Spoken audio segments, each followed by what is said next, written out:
இப்பொழுது நான் உங்களுக்கு 4 விஷயங்கள், பாபாவோடு சேர்ந்த 4 ஒரு விஷயங்கள், எனக்கு ரொம்ப பிடித்த விஷயங்கள், என்னுடைய வாழ்க்கையில் அனுபவம் செய்கிற விஷயத்தை சொல்ல போகிறேன். அதில் முதல் இடம் பேலன்ஸ். பாபா எப்பொழுதுமே கூறுவதுண்டு, குழந்தாய் 3 வார்த்தை ஞாபகம் வைங்க.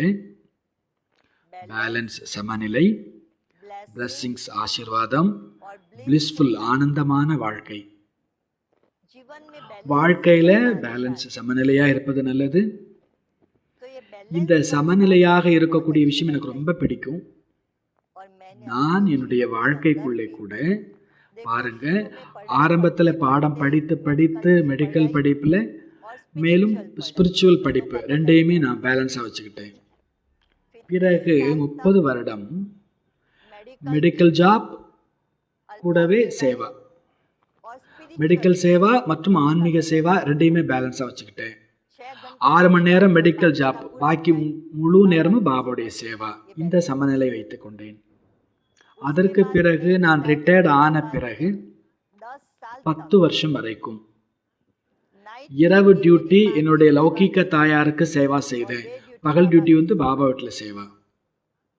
10 வருஷம் வரைக்கும் என்னுடைய தாய்க்கு சேவை செய்வதற்கு, ஆசீர்வாதம் பெறுவதற்கு வாய்ப்பு கிடைத்தது. சொல்லுவாங்க பழமொழியா, எடுத்துக்கொள் தாய் தந்தையினுடைய ஆசீர்வாதங்களை, தலையிலிருந்து எல்லா பாவங்களும் இறங்கிவிடும். தந்தைக்கும் சேவை செய்தேன், தாயாருக்கும் சேவா செய்தேன். ஒரு புறம் லௌகிக அம்மா அப்பா, இன்னொரு புறம் அலௌகிக அம்மா அப்பா, அதனுடைய பேலன்ஸும் வைத்து கொண்டேன். இந்த பேலன்ஸாக இருக்கக்கூடிய விஷயம் எனக்கு ரொம்ப பிடித்திருந்தது. என்னுடைய வாழ்க்கையில நான் அதை பிரயோகம் செய்தேன். கூடவே எப்பொழுதும் நோயாளிகளிடம் நான் ரொம்ப கருணையோடு நடந்து கொள்வேன். எப்பொழுதும் எனக்கு இந்த ஆசீர்வாதம் கொடுக்கணும், ஆசீர்வாதம் எடுக்கணுங்கிற எண்ணம் இருக்கும். ஜானி தாதிஜி சொல்வாங்க, நான் ஆசீர்வாதங்களாலேயே பறந்து கொண்டிருக்கிறேன்.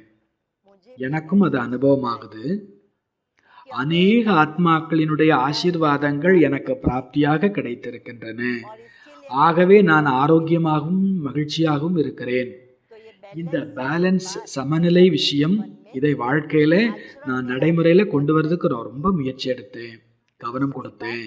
இன்னொரு விஷயம், கோபத்திலிருந்து விடுதலை. Anchor is danger. ஆங்கர் எப்பொழுதுமே அபாயம், கோபம் அபாயம். நான் 7 நாள் பாடம் யாருக்கு எடுத்தாலும் சரி, எல்லாருக்கும் கோபத்தை நிர்வகிப்பது எப்படி, அதிலிருந்து விடுதலை பெறுவது எப்படி என்பதை சொல்லுவேன். ஏனெனில் கோபத்தின் அக்கனி ரொம்ப அபாயகரமானது. நான் ஒரு அனுபவம் சொல்றேன் உங்களுக்கு, என்னுடைய அனுபவம்.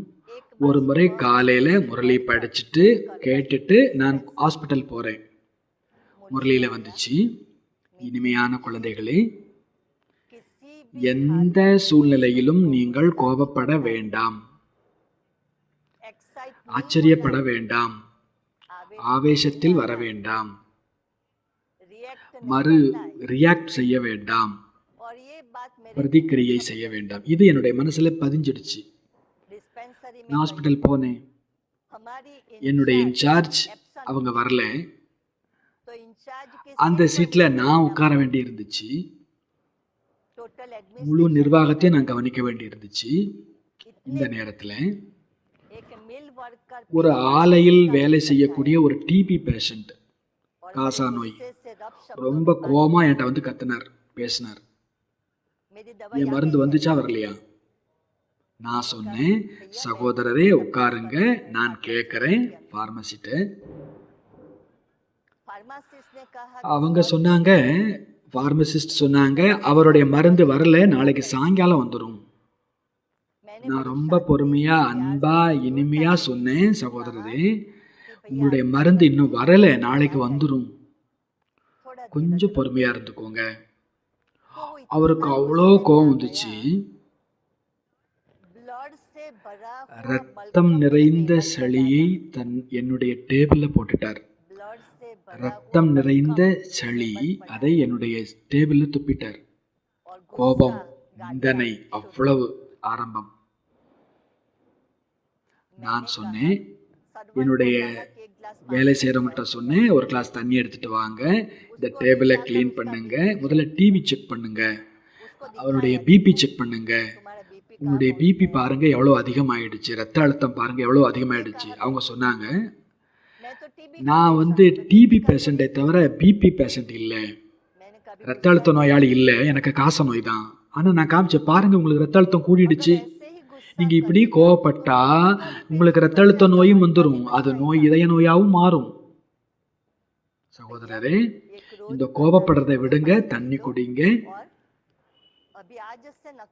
நான் கோபப்பட மாட்டேன்னு உறுதி எடுத்துக்கோங்க. அவர் போயிட்டாரு. மறுநாள் வந்தார், என் காலில் விழுந்துட்டார். சகோதரி, நான் உங்கள்கிட்ட மன்னிப்பு கேட்குறேன். உண்மையிலேயே நீங்க வந்து தேவி.